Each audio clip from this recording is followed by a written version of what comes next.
Então vamos lá, Mateus capítulo 11, a partir do verso 2. O texto diz assim: quando João, no cárcere, ouviu falar das obras de Cristo, mandou que seus discípulos fossem perguntar: você é aquele que estava para vir ou devemos esperar outro? Então Jesus lhes respondeu: voltem e anunciem a João o que estão ouvindo e vendo.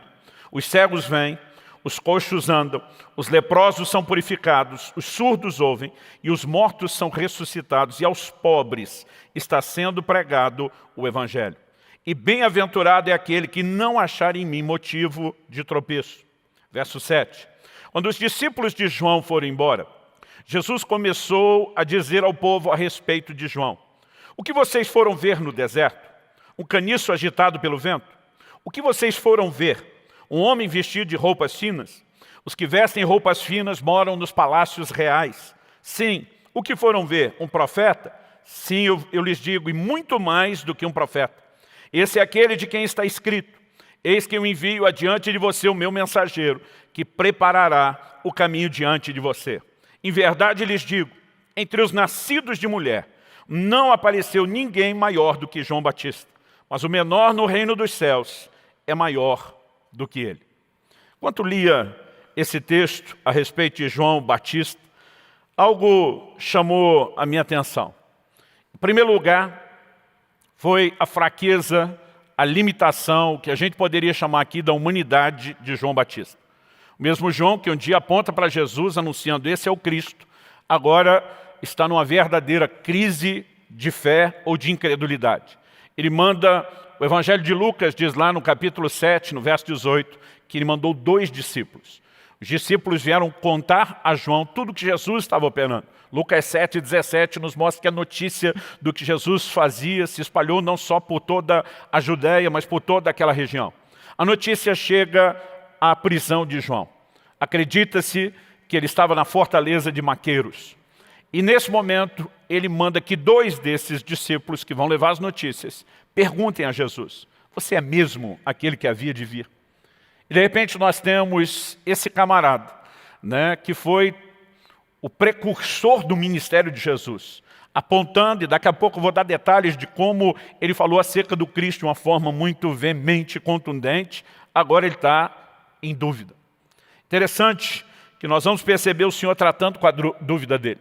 Ele manda um recado de volta através dos mensageiros, não apenas detalhando os milagres que ele está fazendo, mas também dizendo: bem-aventurado é aquele que não encontra em mim causa de tropeço. Em outras palavras, Jesus estava dando presta atenção no João, dizendo: fique esperto, né? Depois de ter crido, entendido quem eu sou, você não pode encontrar em mim causa de tropeço. Isso significa o quê? Que Jesus reconhece a falha de João, decide tratar com ela.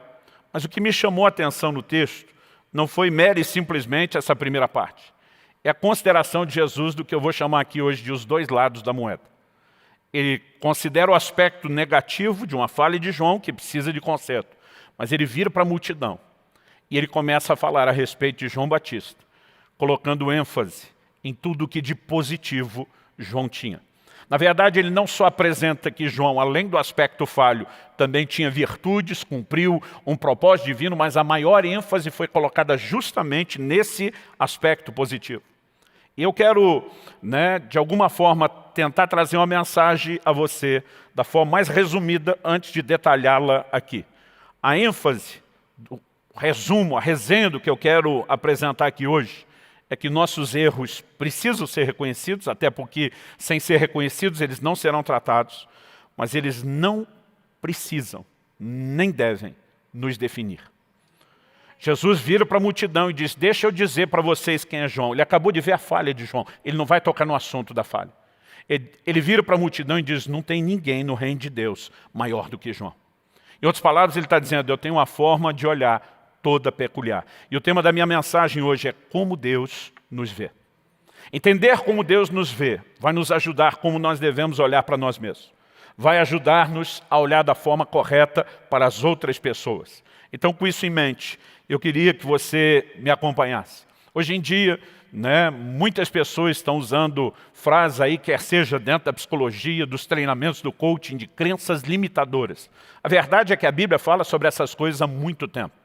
Quando você vê gente se enxergando da forma errada, se olhando da forma errada, isso vai trazer limitação. Não apenas emocional, não apenas natural, mas mesmo no aspecto espiritual.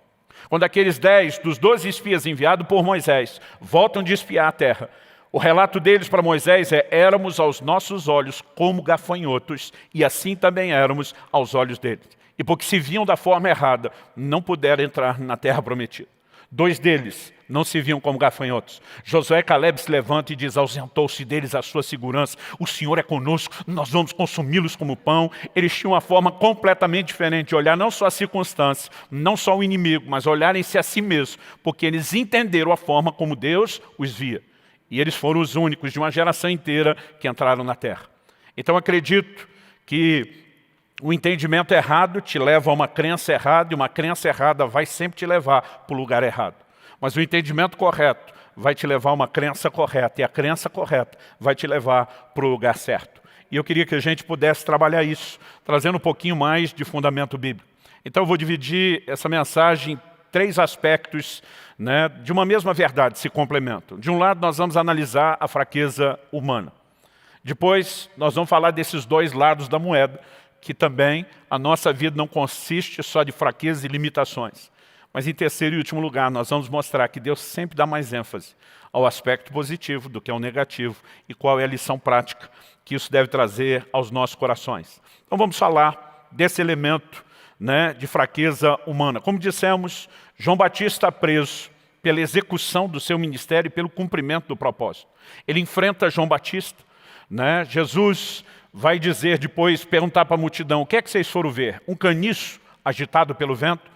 Era uma maneira de falar de algo que era volúvel. Aliás, acredita-se que uma das razões pelas quais o nome de Pedro foi mudado de Simão para Pedro é que Simão significa cana. E ela simplesmente tem essa figura, uma cana que é agitada, balançada pelo vento, é inconstante. Interessante que num momento de inconstância de João, Jesus se levanta para dizer ao povo que ele não era inconstante. Jesus não está deixando de reconhecer a falha do momento, mas ele estava dizendo que a falha não o definia. Mas é interessante que a Bíblia apresenta uma figura dos homens de Deus, fazendo com que eu e você lembremos que eles eram gente como a gente. O contraste entre o início e o fim do ministério de João Batista é muito grande.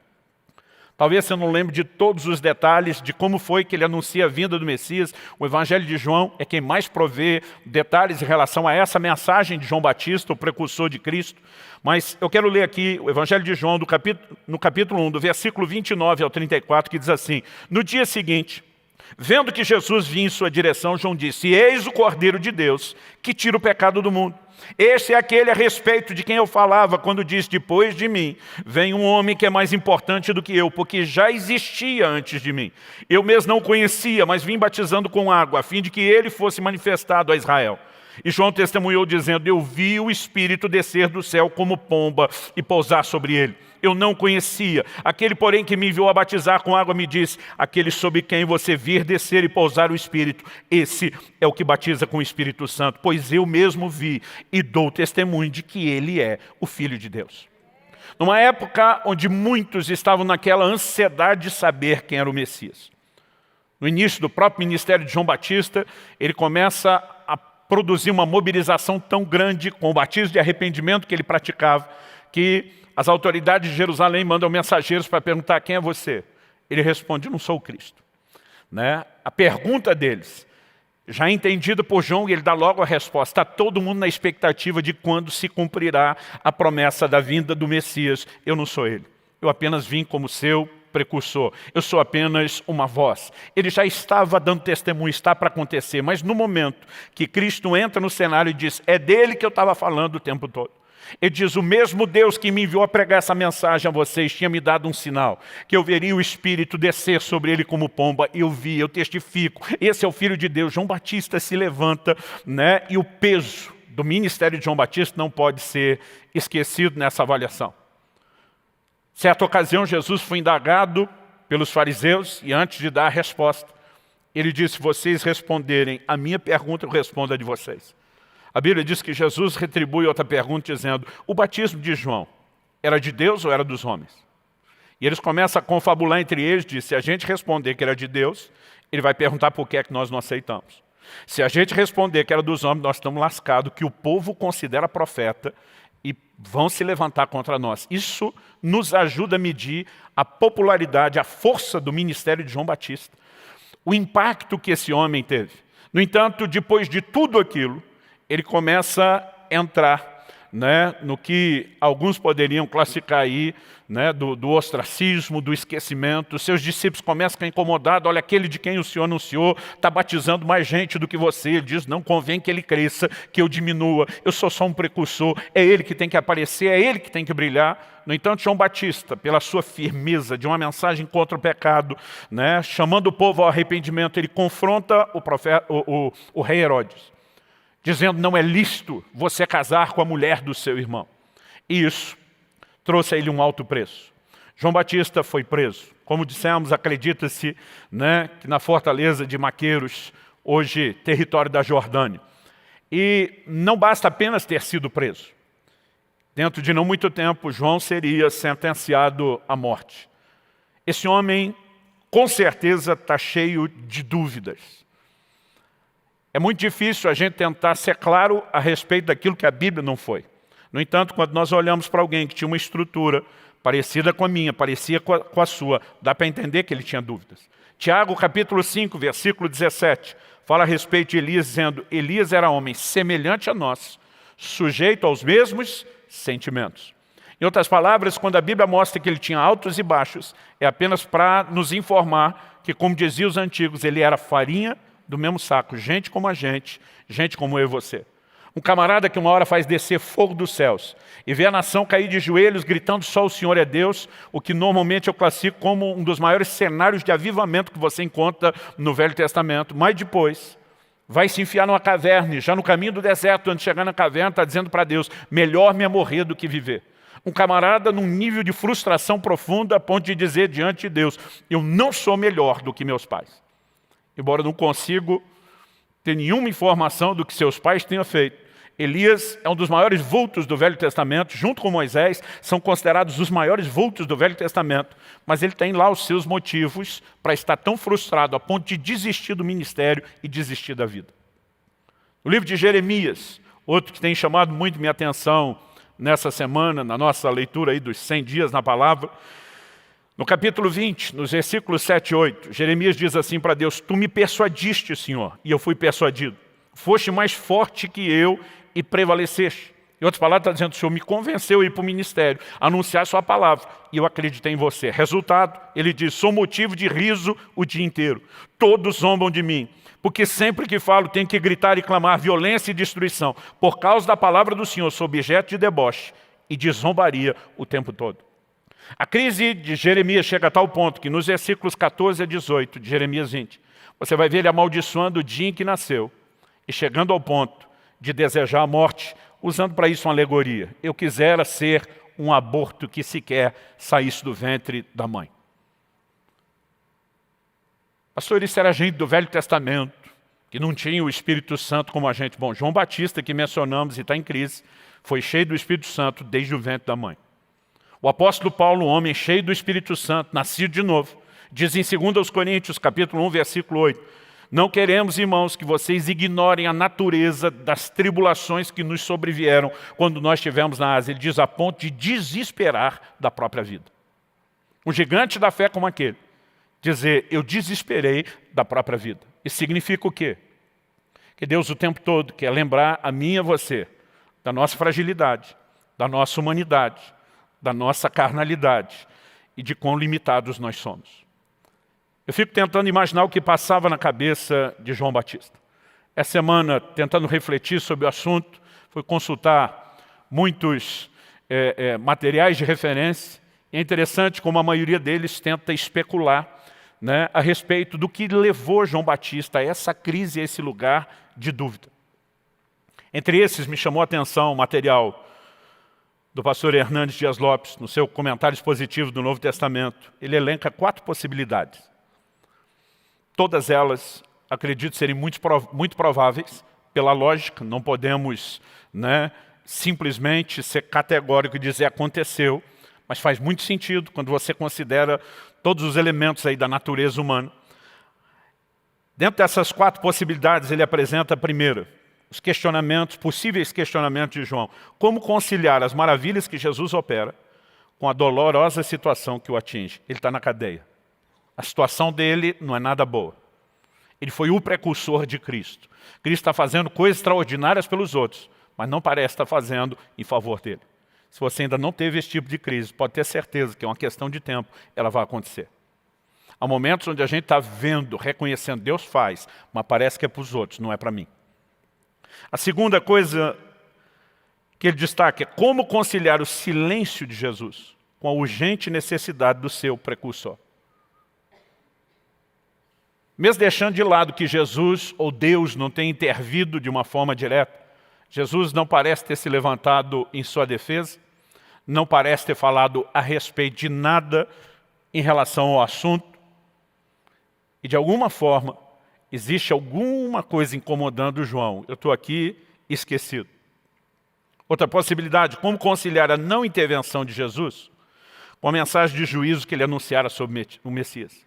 Ele tem nas suas mãos a pá. Ele vai separar a palha, ele vai queimar em fogo inextinguível. Em quarto e último lugar, ele diz, a dúvida de João é alimentada não pelo calabouço, mas por expectativas não correspondidas. A maioria das pessoas não esperava no Messias um Salvador espiritual. Esperava um Salvador natural. Havia promessas sobre os impérios mundiais. Deus antecipa a Babilônia, o reinado dos Medo-Persas, a Grécia de Alexandre o Grande, o reinado de Roma, antes deles terem estabelecidos.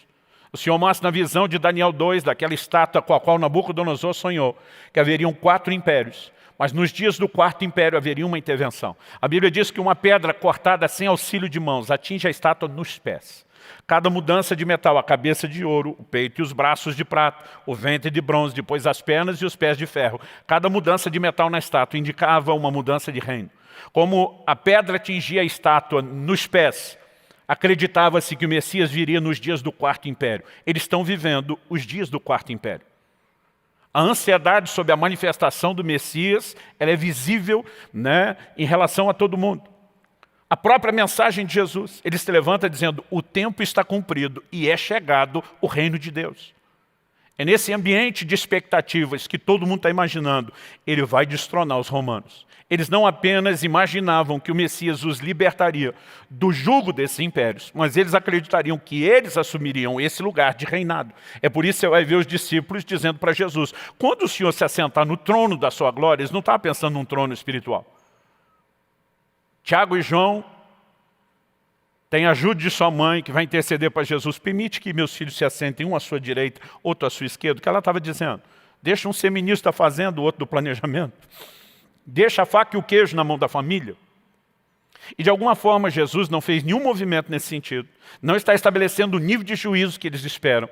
E há dúvidas por expectativas não correspondidas. Interessante que Lucas capítulo 7 nos dá um detalhe específico que Mateus não especifica. Diz que quando os mensageiros chegam com a pergunta, é você mesmo, ou temos que esperar outros? Jesus vai, cura os enfermos, e depois de os curar, ele volta e diz, agora vão contar para João o que vocês viram. Até então nós sabemos que as notícias do que Jesus está fazendo estão correndo por aí e chegaram em João. Tudo começou com João ouvindo sobre os milagres.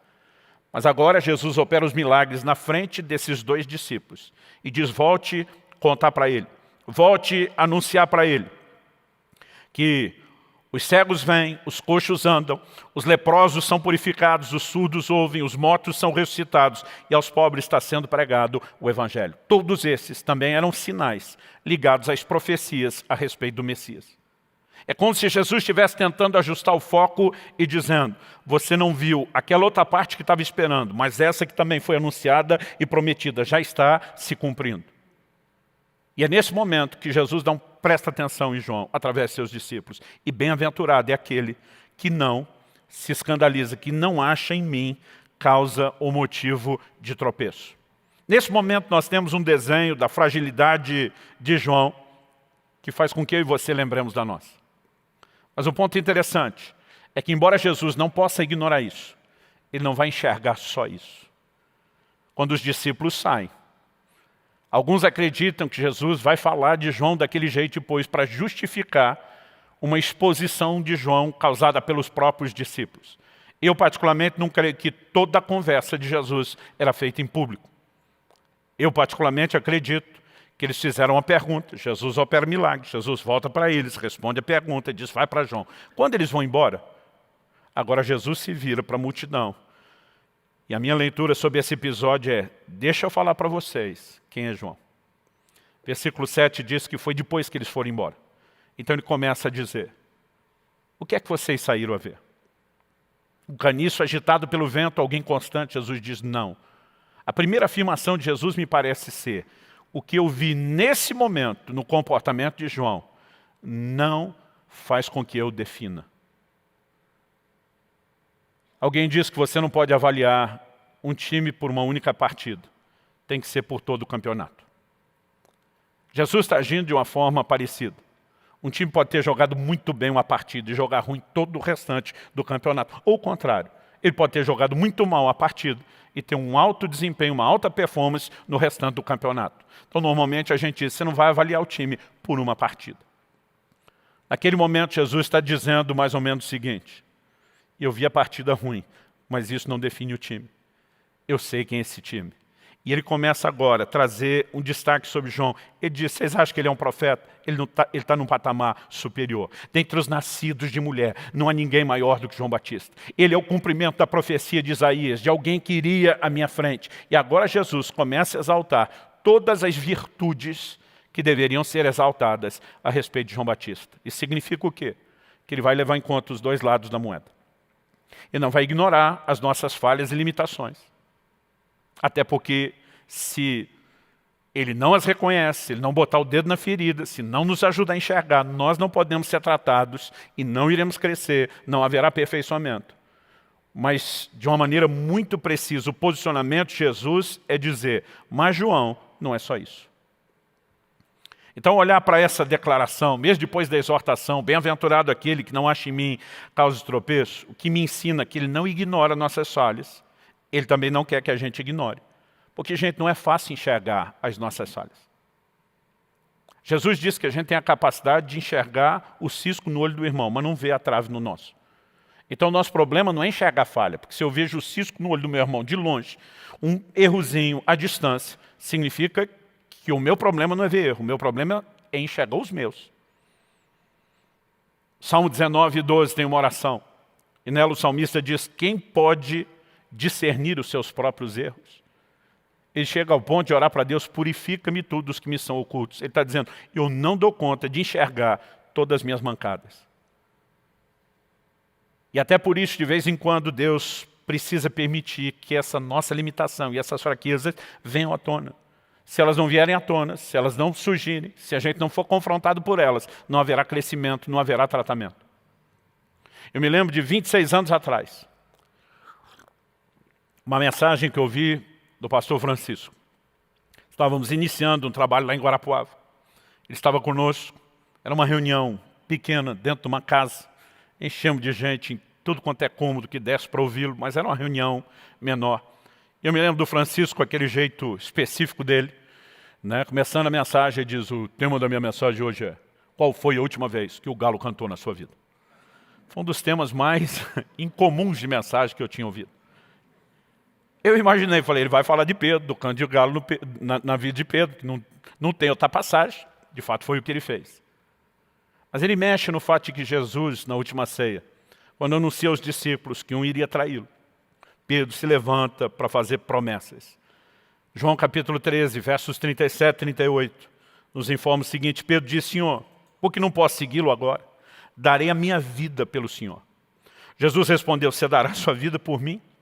E verdade, em verdade lhe digo, antes que o galo cante 3 vezes, você me negará.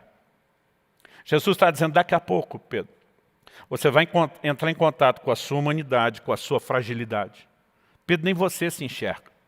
Você acha que você é o cara, mas eu vou dar uma espetada e murchar essa bola que você acha que está muito cheia.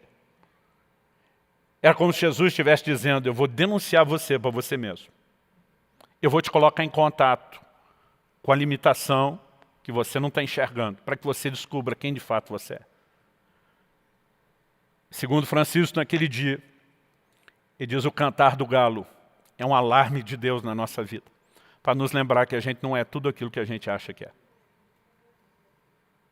O interessante é que Jesus não deixou o assunto morrer aí. Depois da ressurreição, João capítulo 21 nos mostra que ele encontra Pedro. Pedro tinha voltado a pescar, o Senhor aparece para eles na praia, comem juntos, e daqui a pouco Jesus começa a caminhar à parte com Pedro e tem uma conversa com ele. Dos versículos 15 a 17 de João 21, nós temos a informação de que Jesus pergunta por 3 vezes: Pedro, tu me amas? E Pedro responde: tu sabes que eu te amo. Mas tem um jogo de palavras no grego que pode sugerir uma resposta diferente da altura da pergunta. Jesus pergunta: tu me amas? Agapau. Agapau é uma derivação de ágape, do amor sacrificial. A resposta de Pedro para Jesus é: tu sabes que eu te amo, filéu. Filéu é amor de amigo, amor de irmão fraternal. Alguns acreditam que a resposta dele é mais ou menos o seguinte: amar eu amo, mas não é aquela Brastemp, não é aquelas coisas. Algumas traduções optaram por uma resposta: tu sabes que eu gosto de você.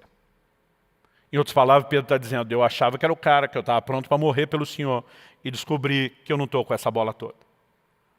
Mas ali nos versículos 18 e 19 de João 21, o Senhor fala algo muito importante para Pedro. Ele diz assim: em verdade lhe digo, que quando era mais moço você se cingia e andava por onde queria, mas quando for velho, estenderás as mãos, outro cingirá e o levará para onde você não quer ir. Jesus disse isso para significar com que tipo de morte Pedro havia de glorificar a Deus. E depois de falar assim, Jesus acrescentou: siga-me.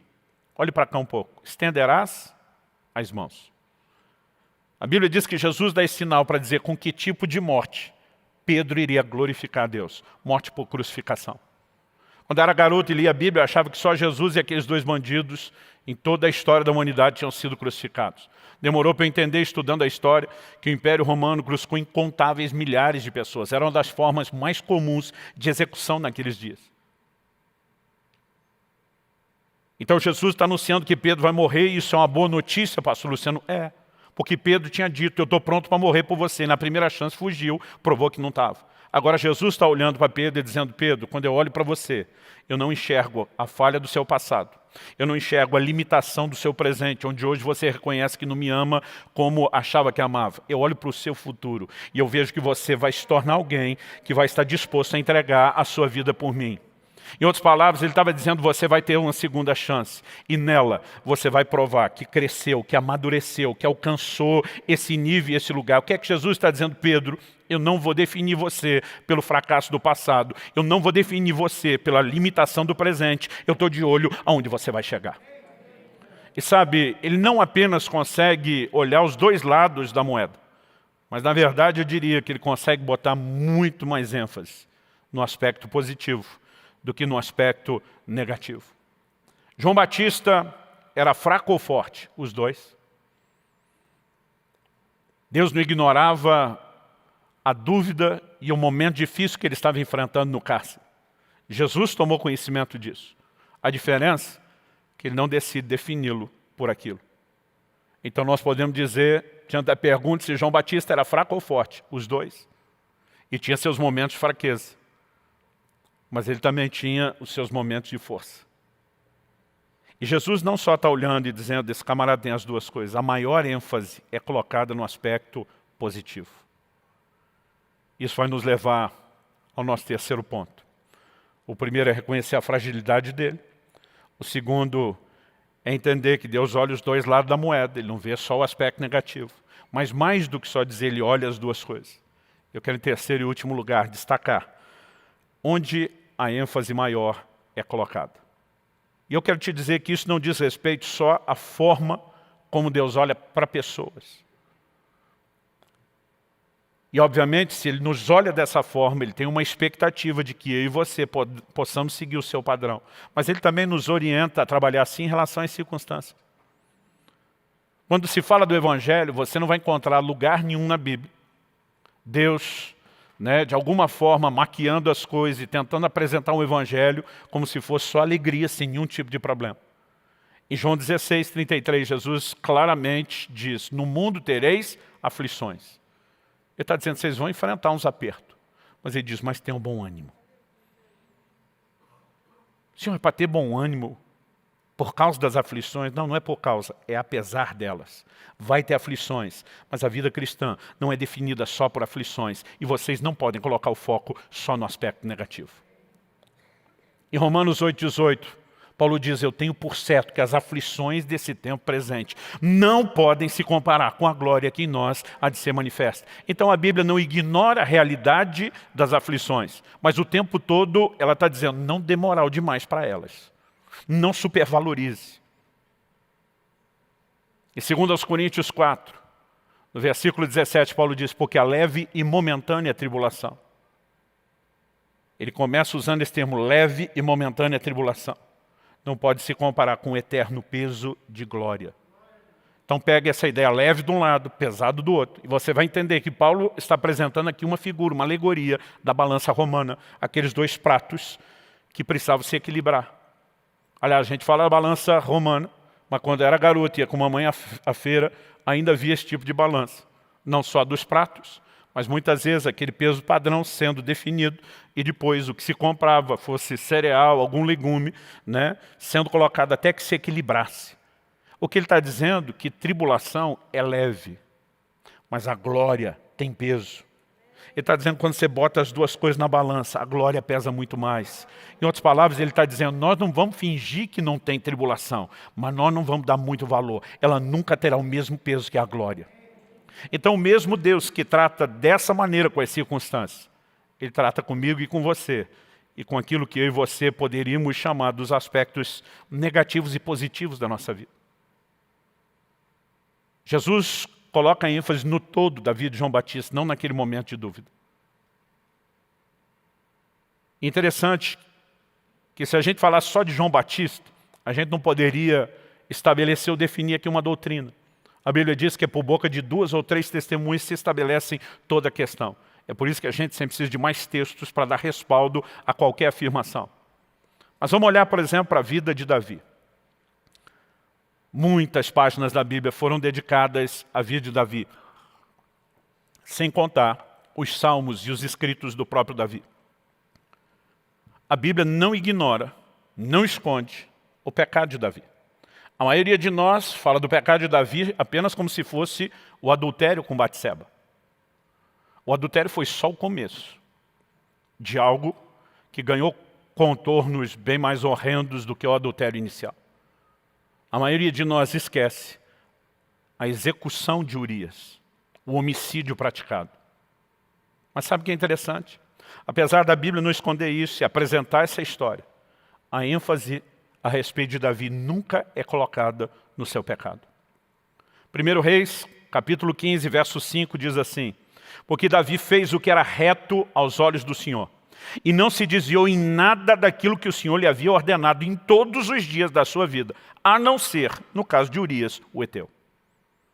Na hora de resumir a vida de Davi depois da sua morte, a Bíblia não está dizendo, pois é, era aquele malandro, aquele adúltero e homicida. Sabe como Deus retrata a vida de Davi dessa forma? Ele fez o que era reto aos olhos do Senhor. Não se desviou em nada do que o Senhor ordenou em todos os dias da sua vida, a não ser no caso de Urias. Aliás, a própria ênfase aqui é muito mais no homicídio de Urias do que só no adultério de Batseba. Deus está dizendo isso é exceção. Isso não foi a regra e o padrão de conduta. Em outras palavras, Deus está dizendo, eu me recuso a definir Davi por um tropeço. Eu vou olhar o todo da vida dele. Quem está entendendo, diga amém. Ah, pastor, isso é um texto. Ok, vamos para o Novo Testamento. No Novo Testamento ele é chamado de profeta, por Jesus e pelos apóstolos. Em Mateus 22, 43, Jesus diz que Davi falava pelo Espírito de Deus. Em Atos 2, 29 e 30, Pedro, pregando no dia de Pentecostes, se refere a Davi como um profeta. Em Atos 4, 25, ele é chamado de servo de Deus. O Cristo é apresentado como filho de Davi, aquele que viria da linhagem de Davi e depois da sua vinda continua sendo chamado dessa mesma forma, dessa mesma maneira. O tabernáculo de Davi é o único mencionado no Novo Testamento da parte de Deus, como aquilo que Deus sentia falta e iria restaurar. Todo o relato e a história a respeito de Davi, apresentada por Deus, nos ajuda a entender o seguinte: Deus está dizendo, eu não fiz vista grossa porque ele cometeu, mas isso não vai fazer com que eu o defina. Vamos deixar um pouco Davi de lado e para a carta ao anjo da igreja de Éfeso. Se você puder, me acompanhe em Apocalipse 2. Eu vou ler dos versículos 2 até o 6. O Senhor começa falando com o anjo da igreja, que repassaria a mensagem a toda a igreja. O próprio Jesus envia um anjo, comunica a mensagem a João, e João é instruído a escrever a mensagem no formato de uma carta, para que chegasse ao líder da igreja e isso fosse comunicado à igreja. No verso 2, o Senhor começa dizendo assim: conheço as obras que você realiza, tanto o seu esforço como a sua perseverança. Sei que você não pode suportar os maus e que, pois, aprovos se declaram apóstolos e não são, e descobriu que são mentirosos. Você tem perseverança e suportou provas por causa do meu nome, sem esmorecer. O que você viu ser destacado até agora? Só elementos positivos. Isso não é mera psicologia barata. Antes de colocar o dedo na ferida, antes de tratar de um momento ou de uma situação que precisava ser considerada como algo errado e a ser consertado, o Senhor começa a destacar todas as virtudes. Eu creio que era a forma de lembrar essa igreja. Deixa eu dizer para vocês como é que eu os enxergo. Em outras palavras, ele está dizendo, eu me recuso a definir vocês por um erro ou por um tropeço, mas também não vou ignorá-lo. Verso 4. Tenho, porém, contra você o seguinte: você abandonou o seu primeiro amor. Deus, então nós nos tornamos um caso perdido? Ele diz não. Verso 5, lembra de onde você caiu. Arrependa-se, volte à prática das primeiras obras. Ele está dizendo, eu posso colocar a sua vida nos trilhos de novo. Eu posso fazer com que tudo volte a fluir, como era antes do problema ter se instalado. E depois de dar esperança de restauração, ele lembra no verso 6.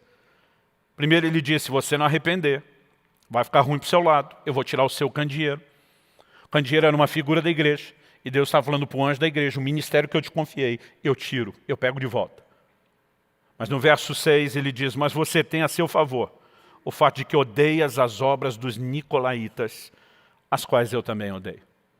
Esse era um grupo que por meio de uma doutrina enganosa promovia a prática do pecado. Em outras palavras, Deus está dizendo, vocês têm zelo por princípios. E ele começa e termina elogiando. Eu repito, isso não se trata de mera psicologia barata. Ele está dizendo, quando eu olho para você, o que te define é a sua história. Não é um único momento. Não é um tropeço. Nós precisamos entender esse aspecto em relação a Deus e a forma e a maneira como Ele nos trata. Quando a gente fala da dinâmica da vida cristã como um todo, há dois personagens e também os seus papéis que não podem ser ignorados quando a gente fala da relação da humanidade com Deus, envolvendo pecado, salvação e tudo mais. A primeira delas é Jesus, que é apresentado em 1 de João capítulo 2 como um advogado. A Bíblia diz que ele é o nosso advogado. E a pergunta é, por que eu e você precisamos de um advogado? Porque a Bíblia fala que há um acusador. Apocalipse capítulo 12, verso 10, fala de Satanás da seguinte forma, foi expulso o acusador de nossos irmãos, o mesmo que os acusa de dia e de noite diante do nosso Deus. Se existe alguém que tenta nos definir por um momento de falha, por um momento de tropeço, ou mesmo de um pecado, é Satanás. E o tempo todo, a Bíblia diz dia e noite diante de Deus, acusando os nossos irmãos. Então o que você lê lá no livro de Jó, de Satanás falando para Deus, é lógico que o camarada está te adorando. O Senhor abençoa as obras das suas mãos, cercou ele com a sebe, significa um muro, além de abençoar, ainda protegeu para o cara não perder a bênção. Naquele momento, o diabo está dizendo, qualquer um te adoraria nessas circunstâncias. Esse é o trabalho dele.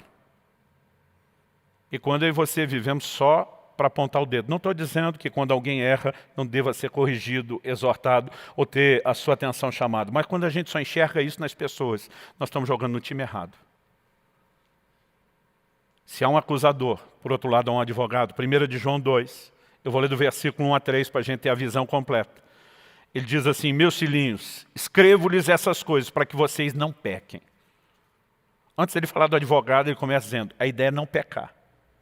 E eu gosto de ler o quadro completo, porque tem alguns que querem pegar só a parte que interessa. Muitas vezes para justificar uma esculhambação na forma de viver a vida cristã. Mas ele diz, apesar da ideia ser não pecar, ele diz, mas, se alguém pecar, temos advogado junto ao Pai, Jesus Cristo o justo. Ele é a propiciação pelos nossos pecados, e não somente pelos nossos próprios, mas também pelos do mundo inteiro. No verso 3 ele diz, nisso sabemos que o temos conhecido se guardamos seus mandamentos. Então, antes de apresentar Jesus como advogado, ele diz, a ideia é não pecar. A característica de quem o conhece é uma vida de obediência. Mas, se alguém pecar, precisa lembrar que tem um advogado. Irmãos, nós não podemos considerar uma ideia de vida cristã sem considerar um advogado.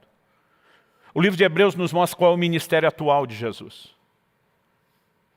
Hebreus diz que ele vive para interceder por nós. Você consegue imaginar Jesus intercedendo por você diante do Pai? Agora, essa intercessão não é só, meu Deus, estou aqui orando para que dê tudo certo. A razão pela qual eu e você temos um intercessor é porque quando o acusador chega lá, pisou na bola de novo, ele se levanta e diz, isso não define, isso não é a história completa dele. O Senhor consegue enxergar não só o passado de falha, não só o presente de limitação, mas o Senhor enxerga o que o diabo não pode enxergar. O Senhor enxerga o que essa pessoa vai se tornar. Senhor, eu estou aqui reivindicando recursos, a manifestação da sua graça, a ação do Espírito Santo, o seu tratamento. Ele será aquilo que o Senhor projetou, planejou, sonhou que será. E considerar a forma como Deus nos vê precisa fazer com que a gente repense a forma como a gente se vê. Amós 3,3 diz que não podem andar dois juntos se não estiverem de acordo. Você vai andar com Deus, tem que estar de acordo com Deus. Estar de acordo com Deus é dizer, tudo que o Senhor faz, diz, é certo, é o padrão. Efésios 5,1 diz que nós temos que ser imitadores de Deus. Se ele consegue reconhecer o aspecto negativo, a ponto de dizer, eu vou tratar com isso, mas não colocar a maior ênfase nisso, reconhecendo não só que é algo positivo, mas dando a maior ênfase nisso, como eu e você deveríamos nos olhar? Eu percebo que tem muita gente, e falo depois de anos de ministério pastoral, muita gente que acaba sendo paralisado em algum momento da caminhada, porque ele se permite ser definido por falhas que não são a forma como Deus o define. Vou repetir, não estou fazendo apologia a vivemos no lugar das falhas e limitações. Mas é impossível sermos aperfeiçoados sem passar ou transitar nesse terreno. E eu acredito que tem muita gente que precisa parar de olhar só para as suas limitações e erros. Quando Deus olha para mim e para você, o que é que Ele vê? Eu já disse para Deus várias vezes, se eu fosse Deus, ainda bem que eu não sou. Logo no início da igreja aqui em Curitiba, um dia Deus me confrontou seriamente. Ele diz, você evita pregar a respeito de Sansão. Eu falei, o que é que eu tenho para falar de Sansão? Só para falar que não presta. Pensa no desperdício, um cara nascido e gerado para cumprir um propósito, com uma manifestação única de Deus como nenhum outro, esculhamba tudo daquele jeito. Eu sempre olhei para o Sansão, definindo ele pelo seu tropeço, pelo seu fracasso. Aquele dia o Espírito Santo disse, para que ele veio ao mundo? Fui conferir lá o livro de Juízes, e o propósito é anunciar de forma clara, ele libertará Israel da mão dos filisteus. O Senhor me disse o que aconteceu no dia da sua morte. Eu lembrava, mas fui dar uma conferida. O texto diz que ele matou mais filisteus no dia da sua morte do que em toda a sua vida. Ou seja, se tem um momento que ele cumpriu o propósito, como nunca antes foi no seu último dia, o Senhor diz, Sansão falhou. Ele é um exemplo que você não deve se inspirar quando diz respeito à falha. Mas ele é um exemplo para todos os que tropeçam. Ele se recusou a morrer na sua falha. Ele se arrependeu, ele clamou por oportunidade. E o que ele fez no último dia da sua vida, com o sacrifício dela, foi muito mais do que tudo aquilo que ele tinha feito antes da queda. Elias. Eu li o Elias na caverna e dizia, Deus não está certo. por que o Senhor deu tanta coisa na mão do inconstante desse, de um bipolar desse? A Bíblia diz que ele foge de Jezabel porque queria salvar a vida. Aí depois que foge dela para salvar a vida, ele diz para Deus, melhor me morrer do que viver. Se eu sou Deus, eu digo para ele, volta lá e Jezabel resolve seu problema, ué. Você foge porque quer morrer, agora diante de mim você diz que quer morrer. Aí eu dizia para Deus, o cara desiste do ministério antes de cumprir a missão. E o Senhor leva o camarada para o céu, num redemoinho, sem passar pela morte. A questão é que Elias não pode ser definido pela desistência, lá do finzinho da sua vida, do seu ministério. E tudo que ele fez acaba sendo ignorado e esquecido num momento como esse. Hebreus capítulo 6, versículo 10. Não confunda isso com mérito, mas lembre de semeadura e ceifa e dos padrões de justiça de Deus. Hebreus 6,10 diz, Deus não é injusto para esquecer as vossas obras. Em outras palavras, ele está dizendo, eu vi o seu tropeço, vi, mas não foi só isso que eu vi. E Deus está dizendo, não vamos conversar só do passado, onde você falhou, ou só do presente, onde você vê as suas limitações. Deus está dizendo, eu estou de olho em você. Eu vejo um final de história que pode ser muito melhor do que toda a sua existência. E, gente, se Deus nos vê dessa forma, nós não temos o direito de nos enxergar diferente, muito menos olhar para os outros. Eu quero terminar em 2 Coríntios 5,16. Abra lá comigo.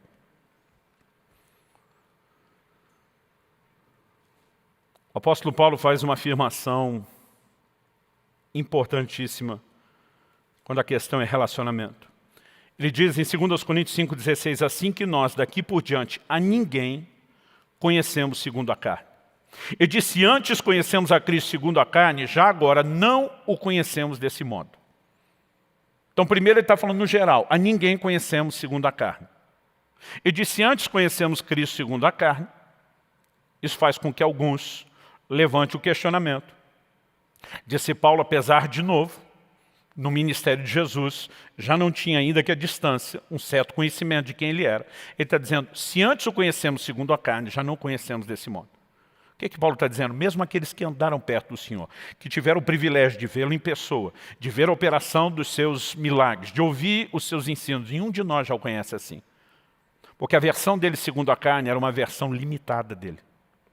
A Bíblia diz que ele esvaziou-se de si mesmo, Filipenses 2. Ele deixa atributos da divindade de lado. E apesar de nunca ter falhado, de nunca ter pecado, ele viveu a versão mais limitada que o Deus eterno, infinito, poderia viver. Mas depois da ressurreição, os atributos que temporariamente foram deixados de lado lhe são restituídos. Paulo diz em Colossenses 2, nele habita corporalmente a plenitude da divindade.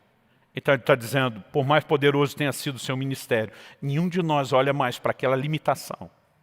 A gente vê a manifestação plena da glória dele hoje. Ele está dizendo, é assim que nós nos recusamos a conhecer qualquer um segundo a carne. Em outras palavras, está dizendo, a gente não olha as pessoas por limitações momentâneas e transitórias. Sabe, existe uma forma correta. Se nós não enxergamos isso, não faz sentido tentar acreditar e praticar o discipulado. Não faz sentido tentar viver o pastoreamento que tentamos praticar nos grupos pequenos, as células. Se nós não conseguimos olhar da forma como Deus nos olha, cuidar de gente vai ser uma das coisas mais frustrantes em termos de tarefa ou missão de vida que possa existir. Mas se a gente está sempre como Deus, dizendo, não, isso foi uma falha momentânea, mas eu me recuso a definir você por ela, você é mais do que isso. Se você se olha dessa forma, se você olha para os outros dessa forma, se você entende a maneira como Deus olha, eu sei que esse é um terreno que a gente tem que ter cuidado. Porque alguns distorcem isso para justificar e fazer vista grossa ao pecado e às falhas. Vamos lembrar que Cristo não fez vista grossa ao erro de João. Ele o confronta e diz, aguenta aí, segura aí, campeão, não encontre motivo de tropeço em mim. Você está equivocado, olha as evidências de que eu sou o Messias, mas mesmo não fazendo vista grossa a isso, ele diz, mas eu me recuso a definir você por esse momento. E nessa noite, eu creio que embora a gente esteja recebendo uma instrução que vale para qualquer momento, falando da grande maioria de nós, há muita gente que nesse momento precisa redefinir a maneira como olha para si mesmo, a partir da ótica e da perspectiva de Deus. Eu queria que você ficasse em pé e que a gente pudesse terminar tendo juntos um tempo de oração. Você que nos acompanha online, seja nesse momento ao vivo ou depois pela gravação, esse é um momento onde você pode desfrutar do toque de Deus da mesma forma que as pessoas estão aqui conosco no presencial. E eu quero te encorajar a crer nisso. Eu creio que a reflexão em cima da palavra, ela por si já é algo profundo e poderoso. Como eu disse, há mais de uma semana eu estou debaixo do impacto dessas verdades, que não eram necessariamente coisas que eu não conhecia, mas nessa perspectiva de João, eu confesso que eu nunca tinha reparado. Mas mais do que apenas ruminar nessas verdades que podem renovar nossa mente, podem fortalecer nossa fé, eu creio que Deus quer trazer muito mais do que só encorajamento. Eu creio que tem restauração. Eu creio que tem um sopro de vida do Espírito que precisa alcançar o coração de alguns que nesse momento estão paralisados. Talvez se definindo por um momento de fraqueza, quando isso não pode ser a definição de quem você é. Eu algumas vezes já falei para Deus, onde é que o Senhor estava com a cabeça quando me chamou para o ministério? Porque quando você tem contato com as suas limitações, você começa a questionar, eu não poderia estar aqui. E são momentos como esse, que eu descobri que o céu parece estar gritando, onde é que você estava com a cabeça, para questionar onde é que eu estava com a cabeça. Se eu que sou Deus onisciente, presciente, conheço todas as coisas, olhei para você, acreditei em você, é bem mais provável que eu esteja vendo o que você não vê, do que eu não esteja enxergando o que você vê. E quando eu começo a pensar, ele acredita em mim, ele enxerga o melhor de mim. Irmão, pensa num turbo interior. O diabo o tempo todo vai trabalhar com essas acusações, não só diante de Deus. Se ele só nos acusasse diante de Deus e a gente nem tomasse conhecimento, talvez ficaria mais fácil. Mas ele nos acusa pessoalmente. O tempo todo nós somos bombardeados por pensamentos, sentimentos. Você não é ninguém, você não vale nada, você é a causa perdida. Mas quando você ouve os céus dizendo, eu olho para você e o meu rótulo é outro. Você é um eleito, você é um escolhido. Quando você vê os céus dizendo, eu acredito em você. Ah, meu irmão. Tudo muda. Não é questão de apenas olhar para a vida de forma positiva ou negativa. Eu vou te dizer, é mais do que simplesmente se esforçar para acreditar. É entender a maneira como Deus age. Se Jesus olha para Pedro dizendo que você vai terminar bem, é porque ele já está enxergando o que para nós ainda não aconteceu. E é porque ele também tem recursos para que eu e você sejamos aperfeiçoados ao longo do caminho.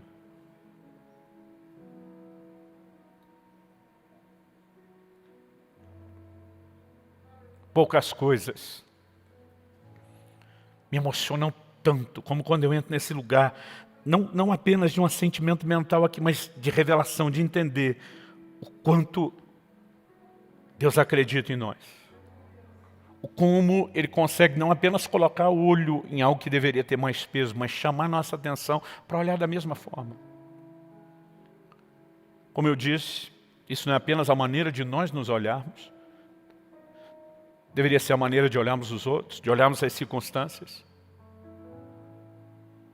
Gente, daqui um mês e pouquinho eu vou completar 25 anos de casado. Se existe algo bom que eu e minha mulher entendemos, é que quando nós começamos a descobrir as diferenças um do outro, é onde é que a gente iria colocar os olhos e o que a gente iria relevar.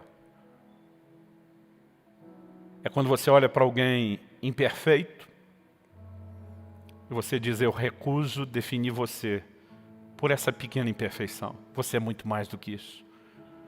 E quando você consegue, a despeito daquilo, apreciar e valorizar, o relacionamento é muito melhor. Não é só uma questão de ser duradouro, mas a qualidade. Eu acredito que isso é uma dinâmica para todos os aspectos da nossa vida. É uma lição que Deus nos ensina. Gente que se vê da forma errada, como aqueles espias se viam como gafanhotos, se paralisam, não cumprem o plano e o propósito de Deus. A razão pela qual Deus quer que a gente se veja da forma certa é para que a gente cresça. No entanto, Ele nunca vai dizer, olha, você também é só essa coisa boa. Ele vai dizer, nós vamos ter que trabalhar isso aqui, mas você é mais do que isso aí. Nós vamos trabalhar suas imperfeições e limitações, mas você é mais do que isso. Espírito Santo, vem sobre nós. Não nos deixe sair daqui apenas com encorajamento emocional. Nós oramos pelo teu sopro de vida.